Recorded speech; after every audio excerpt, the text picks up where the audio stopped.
Okay, let's have a peek at question 3 and question 4 that you've got for your homework tonight. So put these fractions in order, starting with the smallest. So by the smallest, we're not talking about the smallest numbers. We're talking about the smallest fraction, or the value being the lowest each time. For example, a half, we definitely know is going to be bigger than a quarter or a third. If you want to look at your fraction wall, here's a half, but as you can see, a third is smaller than that, and a quarter is even smaller again. So starting with the smallest amount means we're going to be putting the quarter first, and then the third, and then the half last, because that is actually taking up the biggest amount of space, the half is. So I'm going to first write down my quarter, and then my third, and then my half. So that's going to be the trick with the rest of them. Just remember, the smallest amount doesn't mean the smallest numbers. It means the smallest amount of space that it would take up if it were a piece of your fraction wall, or if it was a slice of pizza or a piece of cake or anything like that. Now, identify the missing fractions on the number line. I suppose the simplest thing would be to start with the empty boxes at the top, working from left to right, and then from the bottom. So these smaller sections are moving in twelfths. So we have 1/12. Then what is marked as 1/6? It's also the same as a 2/12 actually. You can see that with the fraction wall, there's 2/12 going up to take about the same space as 1/6. So anyhow, 1/12, 2/12, 3/12. So that's what you have in your box here. Okay, now we can keep going across here, but we actually have nothing else to fill in with the value of 12 in the denominator or under the line.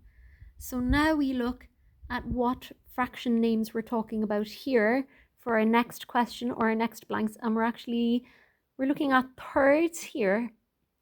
If we have 1, that's one whole number, 1 1/3, and then this is another similar space. If I actually mark them off there, so that's the starting point for 1. That's 1 1/3, and then there's 1 2/3, and then if we get to here, that's the third. So like 1/3 from here to here, then the second third, and the third, which takes us up to the next number 2. So let's fill in what we can. 1 1/3. This is going to have to be 1 2/3. So that was the simplest one to do next.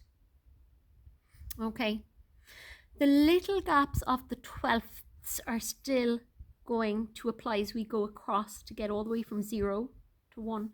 So 2/12, 3, 4, 5, 6, 7, 8, 9, 10, 11, 12/12. That's the same as 1. Now we have 1 and how many twelfths? 1 and 1/12. 1 2/12 would be at this line. 1 3/12 would be at this line. Now you can give your answer like that, or you can think of making it simplified and showing the lowest form. So instead of saying 1 3/12, you might divide 3 by 3 at the top and 12 by 3 at the bottom. So what would that be? 3 into 3 goes once, and 3 into 12 goes 4 times.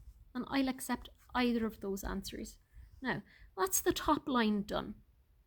I'm curious, thinking in the same way, can you fill the bottom blanks yourself? 1/9, 2/9, 4, 5, 6/9 we know is equivalent to 2/3. Keep counting. 7/9, 8/9, 9/9 is 1. 1 1/9, 1 2/9, 1 3/9, 1 4/9, 1 5/9. Oops, have I given it away? 1 and 6 ninths, 1 and 7 ninths, 1 and 8 ninths, 1 and 9 ninths. Sure, that doesn't exist as a number anyway, does it? When we get to 1 and 9 ninths, it's just number 2. Okay, so good luck with that, guys, and I hope I was able to help you.